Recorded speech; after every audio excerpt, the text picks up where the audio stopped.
तो दलाल स्ट्रीट के लिए पिछला हफ्ता ना काफी भारी था। जबरदस्त बिकवाली हुई और बाजार में एक तरह की बेचैनी का माहौल है। तो सवाल ये है कि आने वाले हफ्ते में हमें क्या उम्मीद करनी चाहिए। आइए एक एक करके उन सारे बड़े फैक्टर्स को समझते हैं जो इस हफ्ते बाजार की चाल तय करेंगे। अब कहानी शुरू होती है इस नंबर से, -2.89%। पिछले हफ्ते निफ्टी 50 में इतनी बड़ी गिरावट आई। आपको बता दूं, ये पिछले साल फरवरी के बाद की सबसे बड़ी वीकली गिरावट है। मतलब साफ है, बाजार को किसी बहुत बड़ी चीज ने हिला दिया है। तो सबसे बड़ा सवाल यही उठता है कि भाई आखिर हुआ क्या? बाजार में अचानक इतनी घबराहट क्यों फैल गई? इसके पीछे की असली वजह क्या है? चलिए इसी को थोड़ा खोद कर देखते हैं।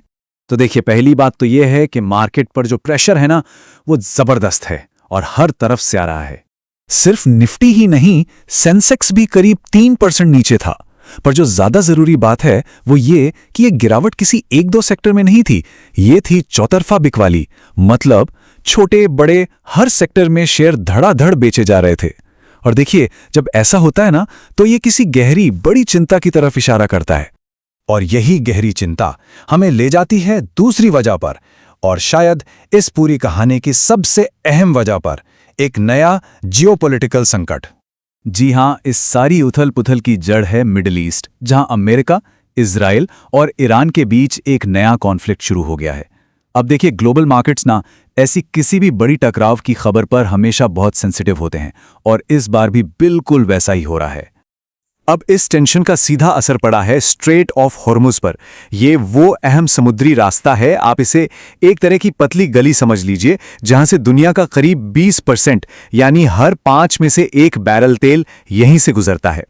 तो जरा सोचिए, यहां जरा सी भी गड़बड़ हुई तो पूरी दुनिया की तेल सप्लाई चेन हिल जाएगी। और इसका असर वो तो फौरन कच्चे तेल की कीमतों पर दिखा।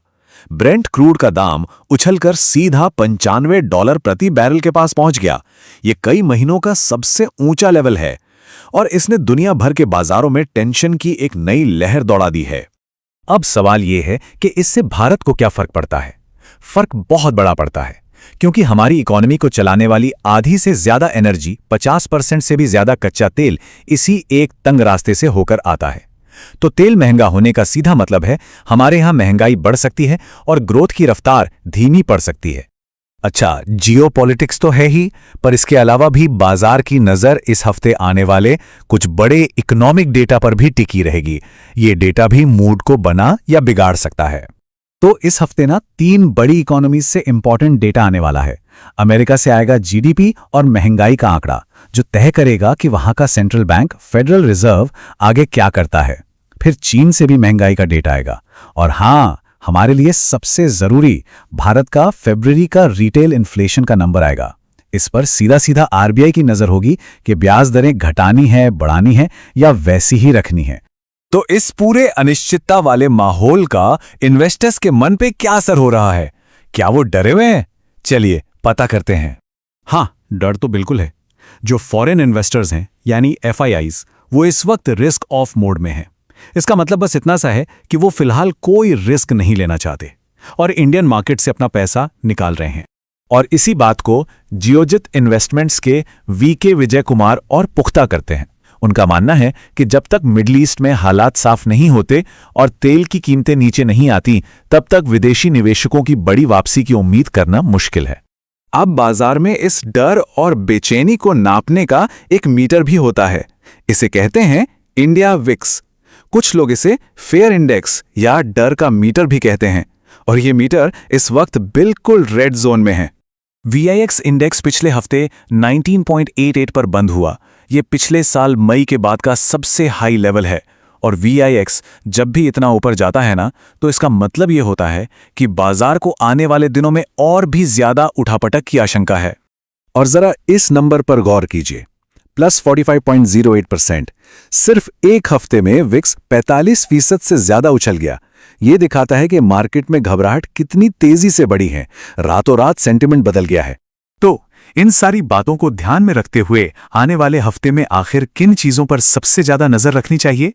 देखिए, 4 चीजें सबसे अहम रहेंगी। पहली, पश्चिमी एशिया में क्या हो रहा है, तनाव घट रहा है या बढ़ रहा है। दूसरी, क्रूड ऑयल का भाव, क्या वो $90 के ऊपर ही टिका रहता है।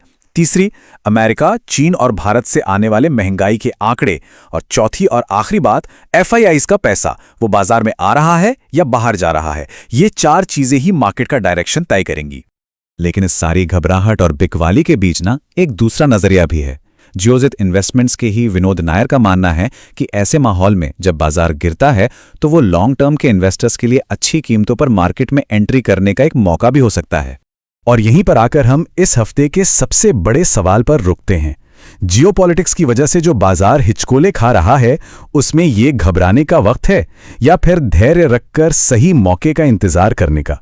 इस पर सोचना तो बनता है।